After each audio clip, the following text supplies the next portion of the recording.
ان ایام کو غنیمت سمجھ لو جب کھانے کو مل رہا ہے اور رہنے کو جگہ بھی میسر ہے۔ صحتک قبل سقمک، ابھی صحت ہے، چل پھر سکتے ہو، کھا پی سکتے ہو، آرام کر سکتے ہو، بول سکتے ہو، محنت کر سکتے ہو۔ بعض دفعہ ایسا وقت آتا ہے کہ انسان بستر پہ چلا جاتا ہے، بیمار ہو جاتا ہے، پھر وہ صحت کے ایام کو یاد کر رہا ہوتا ہے۔ اور آخر میں فرمایا حیاتک قبل موتک، ابھی زندگی ہے لیکن یہ ہمیشہ نہیں رہے گی، ایک وقت موت کا بھی آنے والا ہے، تو اس زندگی کو غنیمت سمجھ لو اس موت سے پہلے پہلے۔ یہ 5 چیزوں کا نبی صلی اللہ علیہ وسلم نے تذکرہ کیا ہے۔ اس کا حاصل یہ ہے، خوب سمجھ لیں، جب بھی حدیث میں کوئی تذکرہ آئے 5 چیزیں یا 4 چیزیں یا 3 یا 2 عدد بیان ہو تو اس کا مقصد وہ عدد نہیں ہوتا، وہ صرف یاد کرانے کے لیے، ورنہ 5 نہیں سینکڑوں ایسی چیزیں ہیں۔ آج نئے مفتی پیدا ہو رہے ہیں نا جو آپ کو مجتہدین سے ہٹاتے ہیں، تو وہ حدیث پیش کریں گے، دیکھو حدیث میں یہ 3 چیزیں ہیں تو بس 3 ہیں، چوتھی کہاں سے لے آئے، 4 چیزیں ہیں 5ویں کہاں سے لے آئے، 5 چیزوں کا تذکرہ یہ 6ٹھی مفتیوں نے مولویوں نے خود نکال لی۔ یہ وہ لوگ ہیں جن کو قرآن و سنت کے علاوہ سب کچھ آتا ہے، طنز کرتے ہیں مولوی ایسے بتا رہے ہیں، مفتی لوگ یہ بتا رہے ہیں۔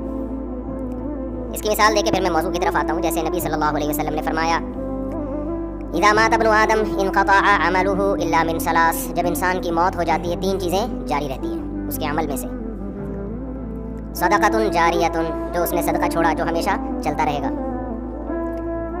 ولد صالح يدعو له، نیک اولاد جو اس کے لیے دعائیں مانگتی رہے گی، علم ينتفع به، وہ علم جس سے لوگ فائدہ اٹھاتے رہیں گے۔ لوگ کہتے ہیں اس میں ایصال ثواب کہاں سے آ گیا؟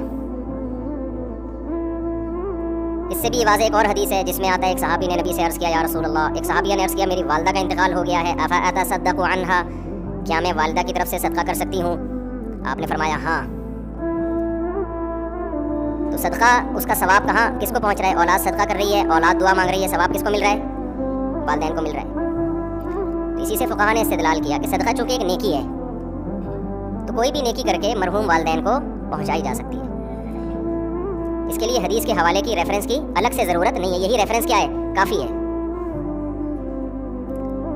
اب لوگ کیا کرتے ہیں، مسجد میں دریاں بچھا دیں، اس کا ثواب کس کو ملے گا؟ والدین کو۔ تو بعض لوگوں کو اشکال ہے کہ یہ دریاں بچھانا کہاں سے حدیث سے ثابت ہے؟ بھائی جب صدقہ کہہ دیا تو نیکی آ گئی نا، اس میں ہر نیکی آ گئی، اس کے اندر اس میں قرآن کی تلاوت کرنا بھی آ گیا، اس میں کسی غریب کو کھانا کھلانا بھی آ گیا، اس میں یتیم خانے میں پیسے جمع کرانا بھی آ گیا، اس میں یتیم خانہ بنانا بھی آ گیا، اس میں کسی مدرسے کے ساتھ تعاون کرنا بھی آ گیا، اس میں 2 رکعت نفل نماز پڑھنا بھی آ گیا۔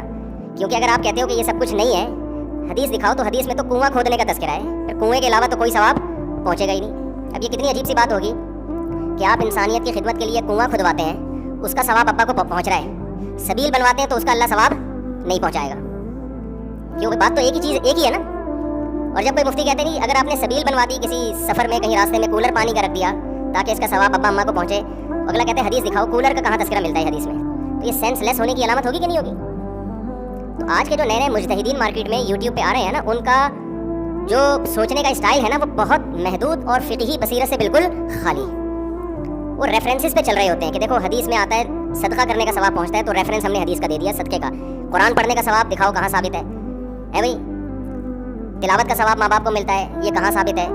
تو صدقہ نیکی ہے۔ حدیث کا مقصد یہ ہے کہ جب کوئی شخص مر جاتا ہے تو اس کے اپنے عمل کا دروازہ بند ہو گیا، بعد والا اس کے لیے کوئی عمل کرتا ہے تو وہ دروازہ اللہ کبھی بھی بند نہیں کرتے، یہ اللہ کی رحمت ہے۔ البتہ یہ جو حدیث میں 3 کا عدد ہے نا، یہ 3 سمجھانے کے لیے، 3 نہیں وہ 6 بھی ہو سکتے ہیں، 3000 بھی ہو سکتی ہیں وہ چیزیں۔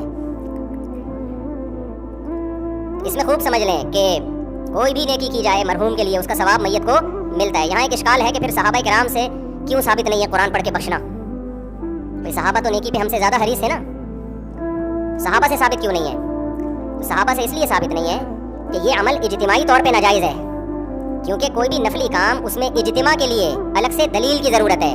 اگر وہ الگ سے اجتماع کے لیے الگ سے دلیل نہیں ہوگی تو نفلی کام انڈیویجولی آپ کر سکتے ہیں، انفرادی طور پہ آپ کر سکتے ہیں، اجتماعی حیت پہ آپ نہیں کر سکتے۔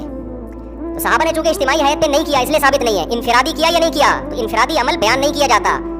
اب کوئی بھی اپنے والد کے لیے کوئی تلاوت کر رہا ہے کہ اللہ اس کا ثواب اس کو پہنچ جائے، تو یہ تو دل کی چیز ہے نا، اس کو کوئی راوی کیسے ہائی لائٹ کرے گا، کیسے اس کو نمایاں کیا جائے گا؟ تو دل کی بات ہے۔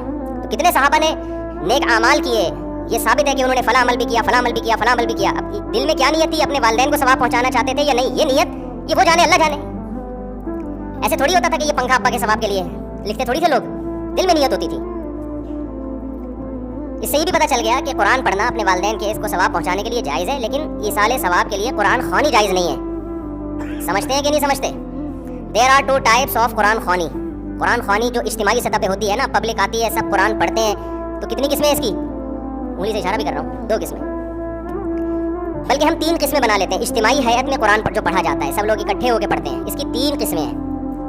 ایک قسم تو یہ مرحوم کے ثواب کے لیے، ہمارے ابا کا انتقال ہو گیا، تمام حضرات سے گزارش ہے ہمارے گھر تشریف لائیں، آج قرآن خوانی ہوگی. یہ عمل بدعت ہے، ناجائز ہے، کیونکہ اس طرح اجتماعی حیات میں قرآن پڑھنا بطور عبادت کے پڑھا جا رہا ہے ثواب پہنچانے کے لیے. اور نفلی کام میں عبادت اجتماعی سطح پہ جب آپ کرتے ہیں، اس کے لیے الگ سے قرآن و سنت میں دلیل کی ہمیں ضرورت ہے.